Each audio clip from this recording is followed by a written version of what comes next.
guys, what's up? Denise Salcedo here with Instinct Culture, and I am super excited because today I am joined by not one but two very awesome guests who are actually really close friends of mine. And guys, I gotta tell you, I absolutely love you guys as a couple. But first and foremost, let me introduce to you guys Sarah Wolfe and Tyler Bateman.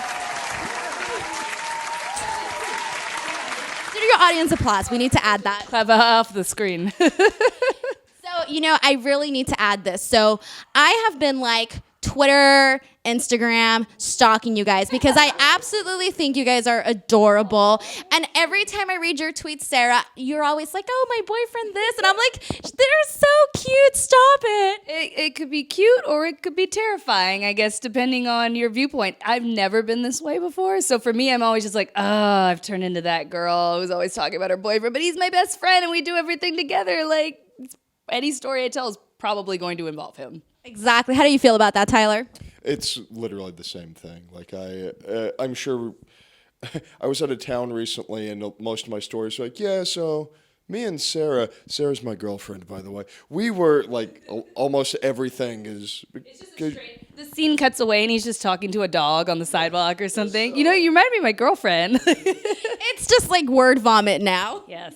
It's who we are, and I've learned to accept it because it's not, like I said, it's not been natural for me, but it's been a year now, and I'm just like, all right, I'm in love. This is who I am. It's who I am now. I love that. So now, before we get into all the wrestling stuff and all of that, I want to know about your love story. How did you guys meet? I mean, I have some ideas on how you guys met, but how did you guys meet? And not only that, but also decide to sort of collaborate together, I guess, professionally, you could say. Well, these questions he's just going to point at me.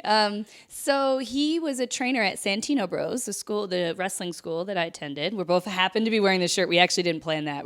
You just told us there's a black background, and we were like, we don't have any shirts that aren't black. We were literally trying to figure out what shirts that we owned were not just black, so we didn't just blend in completely. And I ignored my own rule that I told you guys. But anyway, so he was training us one day, and I just kept watching him, and I'm like, who is this Panther? I was real into him.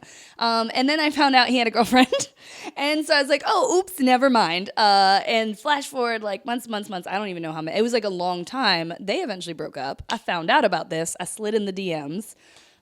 We went out to eat and started talking and realized we were kind of perfect for each other as far as in the moment of what two people need. We were at the moment where we both had exactly what the other person needed in their life at that moment. And so we went on a few dates and then just it's like someone just hit us with a bat, bop, bop, you're in love now. And we were like, oh no, our whole lives are changed. I think Cupid is the word you're looking for. Yeah, maybe that's why people describe it they really did feel just all of a sudden we were we're uncontrollably in love. And then the wrestling part just actually happened because of Eli Everfly. He books a show, and on the show he said, Sarah, I know you want to be a manager. I was training to be a manager at that time. And he said, what do you think about managing Tyler Bateman? Because he knew we were together. And I was like, oh, that's a terrible idea. No, I don't want that. I'd like to manage Jake Atlas, please. And he was like, well, this is the spot I have for you. And I was like, because if you know anything about Tyler Bateman, he does not need a manager. And I'm not just saying that. He is a complete package. He can cut promos like nobody's business. He can wrestle really well. He has a presence. Anything that you would need a manager for, he does not need. He's been doing this for 17 years. So I didn't really feel like I could help him, which is what I wanted to do as a manager. But anyway, so I was like, all right, well, how can I make this work? And we've worked on it. And I'm really happy with what we ended up coming up with. And I think it does work. I think in turn, he was right in putting you guys together. But now I kind of want to flash back a little bit to what you said. Sarah, you said you slid into Tyler's DM. Tyler, how did you feel getting that message from Sarah? Awkward. Really? Got used to it? No, not even a little bit. Not even remotely. No, it was... Flirting? I feel like you didn't, right? What was your opening line? Come be on my podcast, I think. Okay, I don't think that's flirting. Does that count as flirting? I once again, I could not tell you. If you going back, you checking the record. I know I said something flirty. You did. I'm sure you did. I'm terrible at picking up on a lot of cues like that. She literally could have been like, "Hey, come over and let's make out," and I'm like, and I would have been like, this means something, and probably would not have picked up. I was like, I wonder if she's into me. I'm fairly dense in that regard. You're like, I really need her to grab me, tell me, I like you, this is how I feel, so on and so forth. So now I know, okay, I gotta tell you, being in the entertainment industry, it's hard. There's ups and there's downs. Sometimes you need a partner to balance that out. So I wanna know, how do you guys balance that sort of thing when you're, sort of pursuing something in the similar realm? How do you guys get balance off of each other when, maybe things are going a little rough or they're not going so great, that sort of thing? I think I have a very feisty personality, and he has a very sassy personality. So we actually do bump heads a lot when it's when we first started, I said, what are we going to do when we walk out? What's our entrance? And he's just like, we're just going to go out there. And I'm like, okay. He's been doing this for 17 years. I'm brand new. And so for him, everything was like, oh, you just do it. And he's that way with a lot. Promos, he just does them. He doesn't really... He couldn't really explain to me why, although he has gotten much better. But the first time we went out and he told me that, we messed up. He tried to open one rope, the different rope. We just looked, nothing probably that the fans cared about. But when we got to the back, I just gave him my look and he was like, okay. And so the next time I asked, he actually planned with me. And so that's kind of where we go as far as balancing each other. One of us will be like, hey, this thing. And the other one will be like, that's stupid. And then it happens. We're like, you were right. So what are we going to do? I can imagine who's usually right. Tyler, did you want to add to that? That's fairly accurate. I feel that we're generally a good team. We hold each other up. We push each other forward. I know this year for me has been fairly busy and fairly crazy, and I probably would not have... I definitely would not have pursued some of the things that led to some of the other opportunities this year if Sarah hadn't pushed me. So you guys sort of complement each other. I think that's the way it should be. But now, okay, so Sarah, we sort of talked about this briefly in the past. Both of you guys trained at the New Japan Dojo in LA. You guys were the first class from the new reestablishment here. So I want to know for you guys, each of you guys respectively, what was your experience like? Tyler, we'll start with you. In a way, exactly what I thought it would be. It was a lot of conditioning. It was Japanese style. First day was it 300 or 500 squats? 300? I think it was 300. It was 300 squats, 100 lion push-ups, and that was before. And then they had us stretch, and then it was bridges and neck work, and then rope running, and then by that point maybe lunch, and then come back and work on some technique after that. Yep, rolls, a lot of rolls. And a lot of the things they taught us were the differences between how they teach and how a lot of other places in America teach are very slight differences, but in a way they make a world of difference at the same time. You can tell there's a difference if you know what to look for. What was the most shocking thing or the most shocking experience from that? I don't necessarily really know if anything. I think it was literally just the slight. Literally, what surprised me the most was just the very slight changes, like how you grab a headlock. I think was a big thing because a lot of the time in a lot of American schools, you're taught you push the arm up and out of the way, or you pull it down out of the way, you knock it away, and you as soon as you make contact, you have that good contact, you literally just turn your hips and pull the head in. And it was just it's such a small difference, but when I saw it, I was like, just one that I was like, oh yeah, that makes all the sense. Why wouldn't you do that? Because literally, if you just, that slight turn, it makes sense. It would pulls the head in so much tighter and quicker.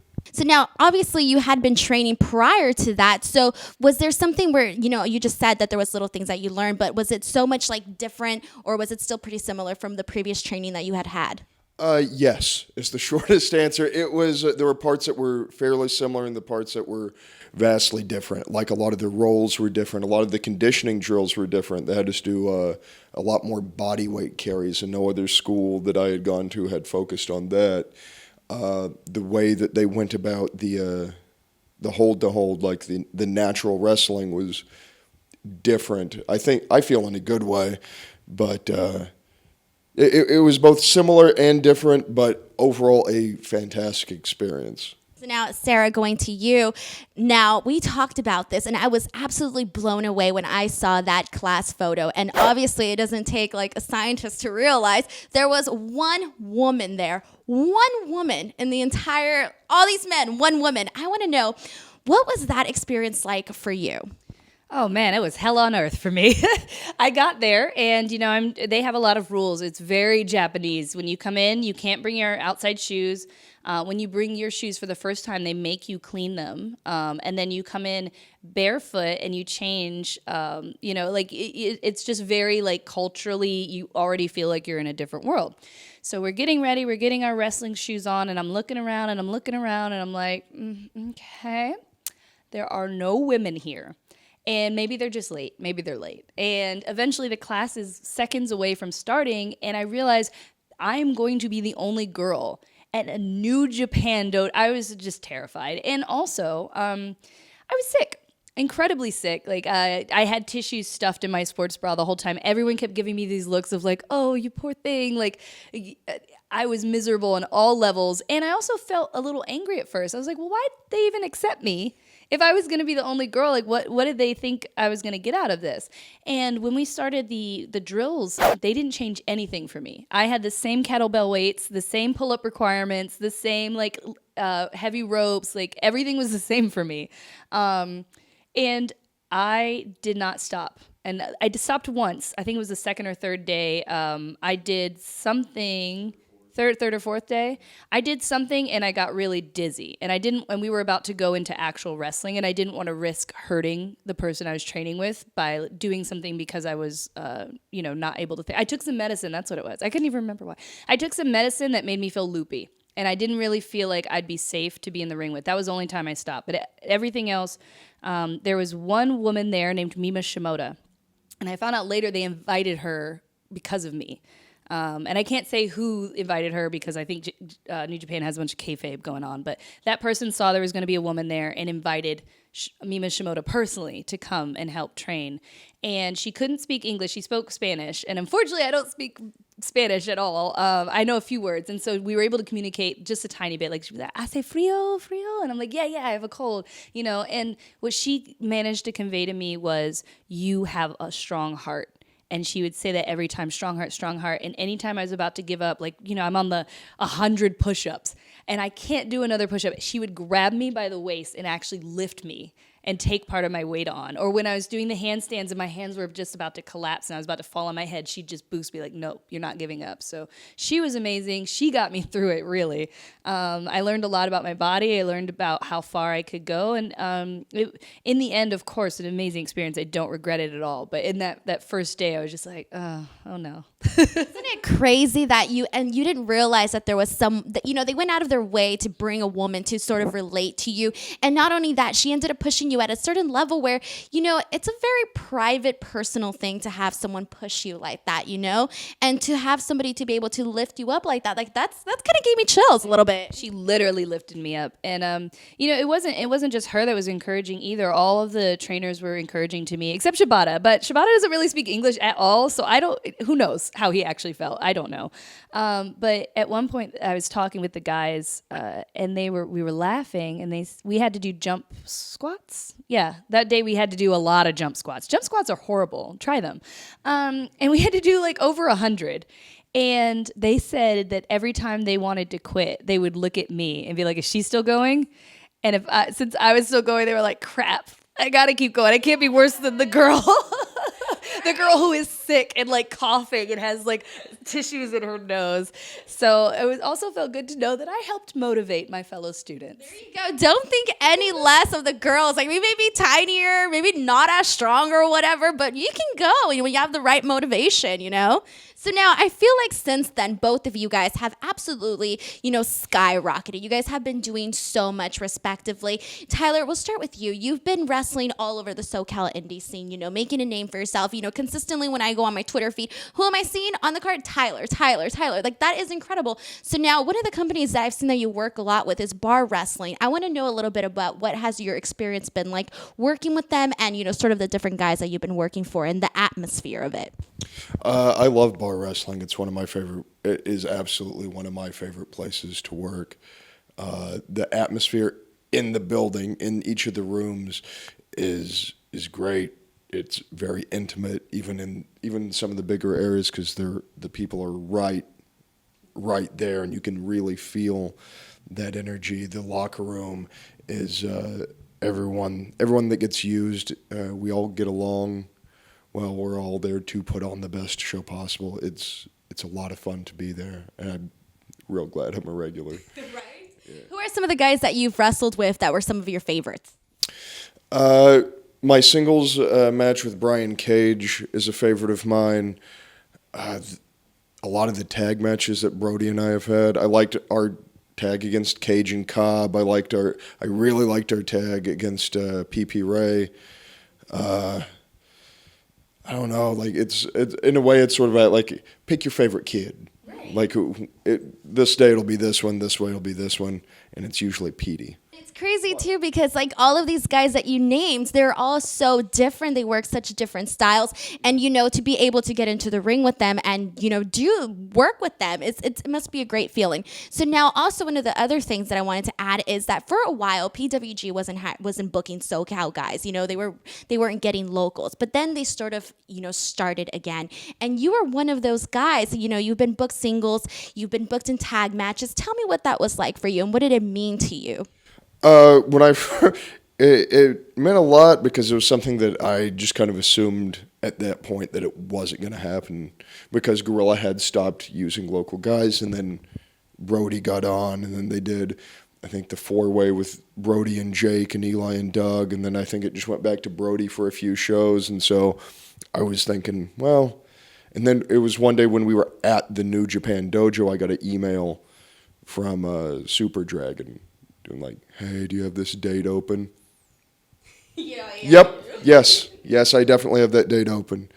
It's crazy being there. It's one of the most interesting locker rooms I've ever been in, because the locker room is so full of talent that there aren't guys trying to cut each other's throat to get to the top. Like, everyone is just going to go out there and they're going to do their thing, and it's a fantastic environment to be in. Now, when you're having your first match in PWG or your debut, what sort of advice do you get from the guys that have been there, have done shows there, or maybe even from Super Dragon? What sort of advice did they give you, if any? The most advice I got was the most consistent advice I got was, you're here for a reason. Do the things you do. That's why they wanted you here, and you belong here. Like, that's generally what I was. That's pretty cool that they add the part of you belong here, because sometimes when you get somewhere, you sort of start questioning yourself, because you're like, oh man, like I'm here with all of these great people, all of these people that I've really admired, and now I'm here, and you sort of have to be like, oh my God, like, I got to do what I'm good at, Did you kind of sort of feel that way at some point? I generally tend to feel that way. That's like my resting state. That's my default setting, is like, I'm not sure if I belong here, but then the music plays, and then you go, and everything's easy after that. Once the music starts, it's easy. There you go. Yeah. What sort of response did you get from the fans? Well, I had the cheat code. I had the Game Genie my first night in, because I was teaming with Brody, who was already massively popular there, and we were against Walter and Thatcher, who were also massively popular. So I was safe that first night, regardless. But as they announced, I think Ring Kampf got introduced second. The crowd came up and they were pounding the mat, and I could feel it through my boots up into my leg. It was one of those, like, this is weird. And at one point, like, because I didn't expect, like, some of the regulars go to Gorilla as well, and like the first night in, like, they announced Brody, and they announced us, they announced the team, and then there was a little bit of a layout, and then I heard a handful of people like chanting my name, and I was just looking around like, well, that's weird. Like, was not expecting that, but definitely a thing that happened. It was fantastic. Moving on February 2nd, you're going to have a match against Gary J at Black Label Pro in Indiana. I want to know, for you, what is it like wrestling in front of a new audience? A new audience it's fun and a little bit nerve-wracking at the same time because you're getting a chance to introduce yourself to ideally a whole new fan base. The down part of that is you have to introduce yourself to a whole new fan base. You can't count on them understanding, and you can't count on everyone in the crowd knowing, like, oh, if he does this, it's going to get followed up by this. Like a lot of the, if you work in just one area or just a few places, you can get kind of spoiled to like, oh, well, the crowd, you can teach the crowd, you can educate them. And in front of a new crowd, you have to educate them as you're introducing yourself as you're going.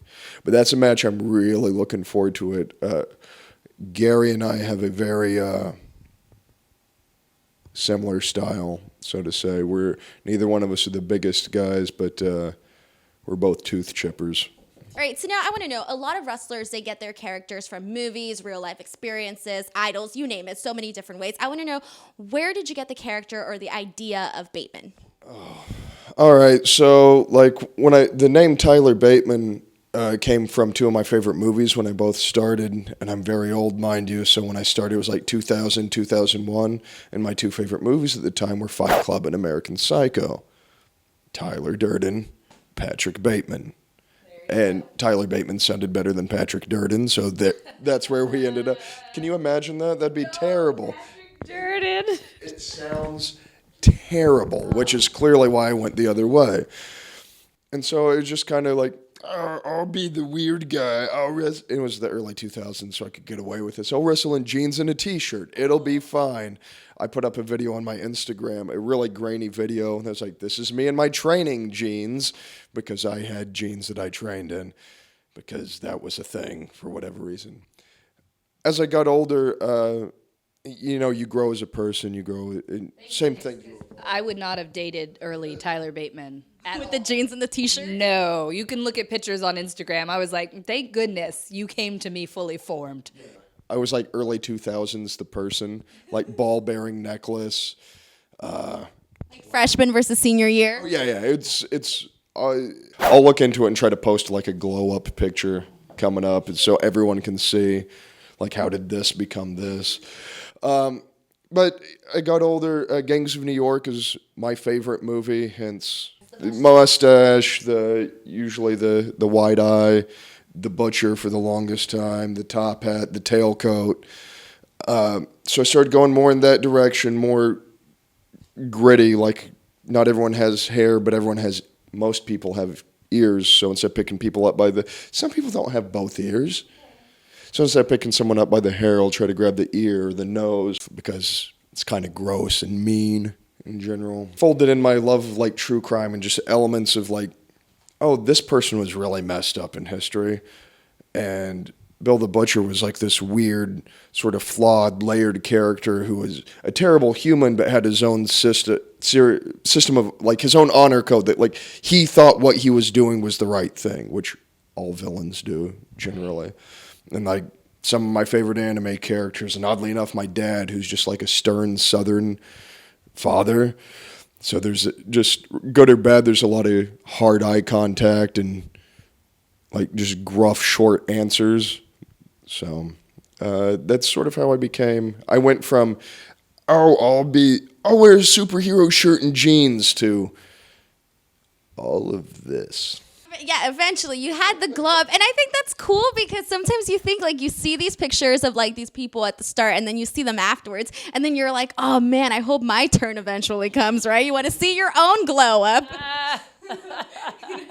So now, okay, so first of all, one more thing I want to add to what you said about your character. So I remember when I had to interview you at Championship Wrestling from Hollywood, and Sarah, I got to tell you, I was terrified because he was so into the character and it just came across so well, where I felt that I didn't have to add the additional because I was already scared. he has when he becomes Tyler Bateman, he actually becomes Tyler Bateman. His energy changes, his presence is different, and you're right. It's very easy to interact with that character because you have no choice. There he is. Right. That's really good because that's the way I think it should be for everybody and their character. So now switching gears, Sarah, you have literally next month, you have something really, really, really big happening. Wow. Women of Wrestling on AXS TV on January 18th. They are making their debut. And Sarah, you will be Razor. Can you tell us a little bit about everything that's been going on from the TV tapings to being a part of this and becoming Razor and so on? Sure. So I'd actually been, I had done some work for WOW in the past. I had actually originally when I was first training at Santino's, one of the other people I was training with was like, hey, I'm going to go to this show. It's an all women's wrestling show. And I was like, what? Please take me there. So I went there and I loved it. There's some garbage, right? Like there was like a lady who raps in the beginning. And I was like, this is really dumb. But I also loved it. It kind of reminded me of Glow. Well, come to find out, there's a reason the guy who made Glow made WOW. But I didn't really put all this together right away. I eventually, like I said, I saw an ad for something. I reached out. I started working with them. Turns out it was WOW. And then they decided they were going to do auditions to start another show. And I said, would it be appropriate for me to audition? Because I'm already working with you guys. And apparently they had talked about it. And the lady who runs it her name is Selena Majors. And she was known as Bambi back in the day. She worked with the Rock and Roll Express a few times. And she said, if you don't audition, you'll regret it for the rest of your life. But she didn't even tell me that. She actually told David McLean that of Glow. She was like, we have to let her audition, whatever comes of it. So I auditioned, and apparently they were actually really impressed. And so we began training at the WOW school. And Tessa Blanchard was training us, and Selena Majors was training us, and it was a lot more intense than I think anyone would ever have expected for WOW, because I think a lot of people remember the old days of women's wrestling, and even the older days of WOW, things could be hit or miss, and it didn't necessarily seem like the focus was on athletes as much as the focus was on acting. Right. And so this was a real big change this year in that they brought a lot of techniques very similar to the New Japan Dojo and to the WWE Performance Center, where we were like, I'm in shape, guys. I might not even look it to you, but I am like in such good shape right now because our warm-ups were really, really intense. And I can say that as someone who's been to the New Japan Dojo, as someone who's been to Santino Bros, who's been to the Rise Summit. I've been to plenty of different places to see what they do. And so we did this very intense training, and then we were given our characters after they had time to like get to know us and see who they thought would fit. Characters they already had ideas for, and then some they actually built for us. Razor is a character they already had that they wanted to fill. And the idea is that she is part of a gang called the Psycho Sisters. And she's basically a badass. She had to grow up on the streets and fend for herself. And that's really very similar to my own actual story of how I grew up. Everything that I did, anything that I wanted in life, I had to go and get for myself. I didn't really have any support growing up. And I've had a pretty rough, hard life. And so the character just was the perfect fit for me. And when we did the tapings, it was the craziest 2 days of my life. Actually, it was about crazy 5 days because we had rehearsals and we had to get the rest of the girls because a lot of girls flew from across the country. We had to get everyone together and everyone had to coordinate. You know, I had women who were supposed to be like my sisters who I'd never met before. Fury, the one of my gang members, is from Atlanta. You know, I've never met her, but we have to be really tight. So it was really intense, like 15-hour days, I'd say. It taught me a lot. I think a lot of wrestlers weren't used to that kind of crazy production style. And then, you know, getting to walk out there and have my match and to have a better match than I could ever have imagined that I could have with as little training as I feel like I've had compared to everyone else around me. So I impressed myself, and I can't wait for you guys to watch it in January. So I was at one of the tapings. I think it was the second night of that I was there, and I actually spotted you in the crowd, and I was like, oh, look, there's Tyler. And I saw you were there with Bart as well, and I was like, okay, oh, like there they are. But I was like in another section, so I was like, okay, I can't say hi. But I was like, okay, I was so excited to see you. And then you came out, okay? And spoiler alert, you looked amazing. I couldn't believe it. I was like, oh my God, like that's Sarah. She looks so good. And I'm not kidding you. There was this guy in the press section next to me, and I tapped it. I was like, oh, that's my friend Sarah. I know her. So funny enough, my coworkers all showed up. My like real life coworkers who do not know anything about wrestling. They made signs. They started a chant. Put her in the trash, I believe was the chant. They had the time of their lives, and they were just like, whoa, and they were doing these things. That's my coworker. So it was amazing to feel that kind of support. I live a very public life. I'm on Twitter all the time. I come from the video game world. It's where I originally kind of came up in the social media scene. So a lot of people have watched my journey from saying I like wrestling to training to giving up because I had an injury to coming back and now to doing WoW. So I have like people who are really on my side because they've watched it, and it's sometimes really hard to remember that people see you, because like I said, in my childhood a lot, I was doing things and I felt no one ever saw how much I was doing and what I was trying to do. And so now I have all this proof, and from friends like you straight up saying like, it's so cool to see you, and I feel seen in a good way. And so it's amazing, and I can't wait to do more as Razor. You know, I'm so happy that you also mentioned about the differences in WoW, because I was expecting to see a lot more of the character and the glam and the over-the-top stuff. And granted, they did have that very, unique characters and stuff, but the wrestling was very entertaining. It was on point, and I think that once the fans get to see that on AXS January 18th, that they will be able to see that and notice that and, get in and follow the product, Right, and the character is there. It's just going to be more in vignettes and promos and things. So when you watch on television, you are going to get that glam and that extra character work too. But yes, the wrestling is modern women's wrestling. So now I also want to know, prior to coming out and doing the tapings, night one, you're behind, you're in gorilla position, feeling nerves. I want to know what is going through your mind. How do you prepare yourself to step out and, do your thing? So funny enough, the very first time I ever wrestled, I won't say where or when or anything about it because it was actually a secret, and I didn't even use my real name or anything. So I'd wrestled once before in front of a crowd. When my music hit that time, all I could think, well, actually it was about a second before my music hit, all I could think was, I could leave right now and none of these people could stop me. I could just hop that fence over there and start running. What are they going to do? They can't call the police on me. I haven't been paid yet. And I was terrified. And my music hit, and for like 2 seconds, I was like, oh! And then it's like, your music hit, you have to go. It's my turn. You gotta walk out. It's your music. So funny enough, this time, I felt completely comfortable.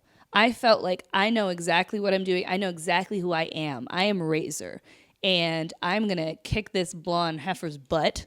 And I just felt really, really good. And when I got into the ring, I felt like it was my ring. And that's just completely different than I'd ever felt before. Even in training, I'm very judgmental. As a wrestling fan, turned into like someone who's training, I was constantly disappointed in my performance. I felt like I'm not as good as I would want to see someone be. And it really got me down a lot. But the truth is, when you do things that you're good at, it becomes harder to do things that you're bad at and let yourself grow and get better. And that was what wrestling had to be for me, is the way you get better at wrestling. Yes, there are some people, the first time they step in a ring can be savants, but for a lot of other people, it's repetition, repetition, repetition, training, getting feedback, getting better, and allowing myself to not quit and to keep trying and letting myself be bad for a while so that I could get what I feel is decent now. I'm still very judgmental, but it's hard to do that. And I'm happy that I had people around me who were like, please don't stop. Don't give up. So. No, I gotta tell you, that's very beautiful. Not only that, because I feel that, they say this, that whether you're a musician, whether you're an actor or whatever you are, you're always gonna be the most hard on yourself. But here's the thing, Sarah, is that you were the only girl at the New Japan Dojo in LA. So even though like in your mind, you're like, oh my God, I'm not as good enough as I thought it would be, but you were doing the things to get you to be where you wanted to be, and so on, and whatever. Those questions just fell on the floor. That's okay. But it got you to those places where now you're going to be on AXS, and that's very, very exciting. And I got to tell you, when I actually saw the character announcement of Razor, I was like, dude, that's perfect for her. I'm like, it matches her personality. It's perfect. And I actually didn't know that it came about from some of your past and whatnot. It's a collaboration. Almost every character that you guys will see on WoW, it's the same thing. They are created from the person that you are in some way. Eye Candy, Willow Nightingale, is Eye Candy. She is this big, bubbly, huge personality person. That's part of who she is.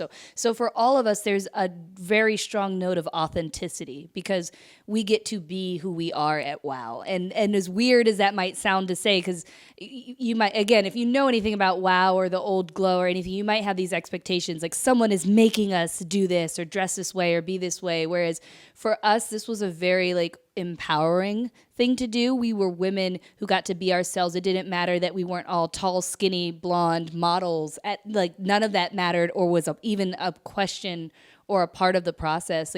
I even remember right before, maybe a month before we knew the show was happening, I was like, I should probably lose some weight, try to get tightened up because I'll be on camera. And then I realized, no one has brought up my weight or body shape or anything like that. So why am I worried about it? You know what I mean? So it's really an environment where you are seeing an aspect of who we are versus someone told me I had to be this. That's the conversation that a lot of fans are having where they're, you see it with WWE itself. You're like, okay, as a fan, you're like, I don't want to see a pretty girl. It doesn't help if she's pretty, but it doesn't have to be just that. We want her to have skill because those are the people that the fans get behind of. So now speaking of that, I want to know, how does it feel to be a part of this show, especially right now at a time where women's wrestling is being talked about? People are excited about it. There's this boom in women's wrestling. So I was a little girl flipping through the channels and I saw Chyna and I stopped and was like, who is that? I love her. I want to be her. And that's what got me into wrestling. I started watching because I was flipping the channels and saw Chyna and fell in love with her, with Jackie, and just watching them get to wrestle. But I always felt unfulfilled. And the older I got, the more I moved away from wrestling because I had to hear things like puppies while I'm like, what's going on with my boobs? Are they growing or not?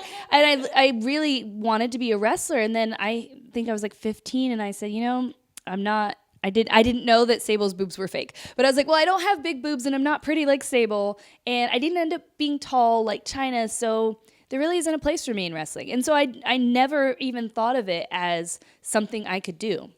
Because at that time, you either had to be very, very beautiful or that we had the few rare women who were very, very strong.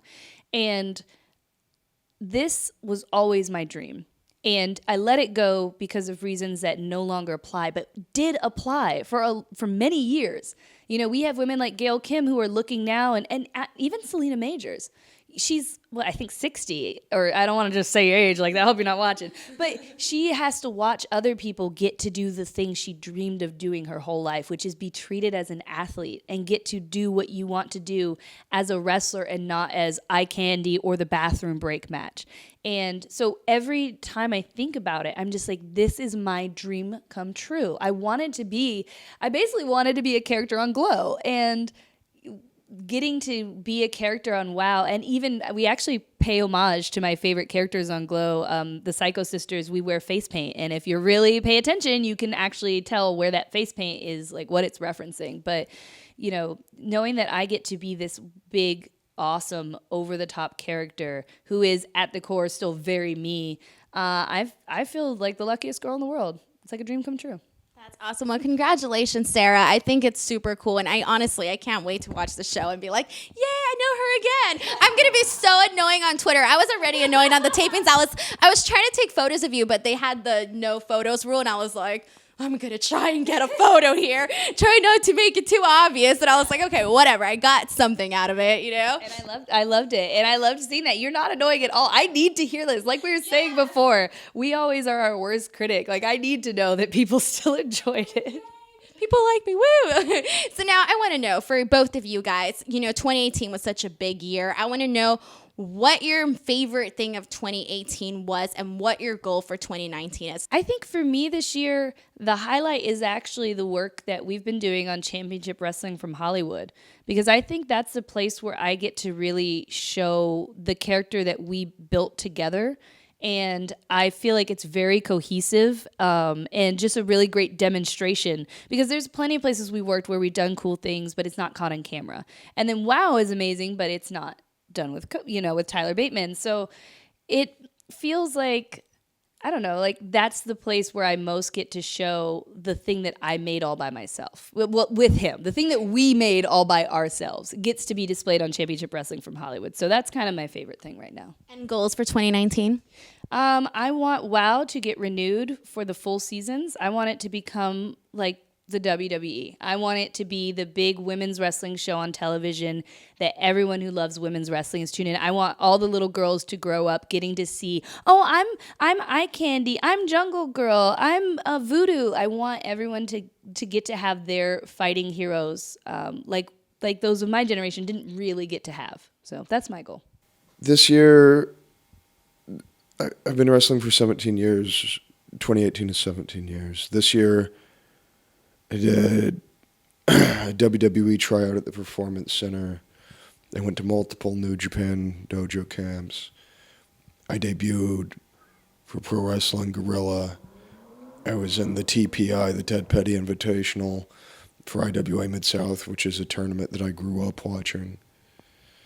This past week, I wrestled for my friend Andy Williams in Buffalo. Then I wrestled for the first time in Canada, first time out of the country. So I've just been able to do a lot, and I've been very lucky to be able to do it with people that I've been put in good positions with, people that I like, and been able to do it with some of my friends, some of my best friends. I've been able to do a lot with Sarah too, and like you said, take this idea that was kind of, they're like, well, this is what's happening. And it's like, okay, well, this is happening, cool. Now how can we make this ours? And then making that ours, and now being able to share it like on Championship Wrestling from Hollywood in a perhaps more in line there than anywhere else, how we had it in our head. And for 2019, I'd like to be able to spread that around more. I would like to travel more. I'd like to have more of the matches that people want to see, whether it's at Bar Wrestling or Black Label or Freelance, or if Gorilla has me back, have boots, will travel. Incredible. Wow, said wow. When you were listing those accomplishments, I was like, wow. That's just super cool. Off too. I'm over here like, well, the impact. Okay, what's fun? You're like, I can still keep adding to this list, We really did have an amazing year, and we had goals, and we hit so many of those goals. And nothing, for me as a person who writes lists, like nothing feels better than I'm like, yeah, cross this off. Where are we going next? We're gonna Ring of Honor. We're gonna Lucha Underground. We're gonna figure it out. That's awesome. And right now, like we've been talking about this, the landscape of wrestling is changing. There's more opportunities for people to go places and do different things and wrestle different people and just grow from there. So I think you guys are definitely on the path to that. So now, before we go, social media, anything you guys want to promote? Check me out at Sarah the Rebel. Sarah's an H, as God in the Bible intended. You can find my podcast, Women Wrestling Friends. It's Women Wrestling F on Twitter. And you can find us on iTunes by just searching Women Wrestling Friends Podcast. And then I now have a brand new Razor Twitter and Instagram, so you can follow me on there. I think it's Wow Razor, but it might be Razor Wow. There's an underscore in there. Just play around with it till you find it. Well, I'm going to post all the links on the description box, so don't worry. I will go and add all of those links. Tyler? My Instagram is at Tyler Bateman Official, and Twitter is at Tyler Bateman 666. Find me on the tweets, and I'm also on the grams and whatnot. I think that's what the kids say. All right, well, thank you guys so much, Sarah, Tyler. You guys were absolutely awesome, and I can't wait to do this again and be able to talk about more awesome things. Guys, thank you so much for watching as always. Don't forget to give this video a big fat like, subscribe to the channel for more, and in the comments below, let me know what you guys thought of this interview. Until next time, we'll see you guys later. Bye!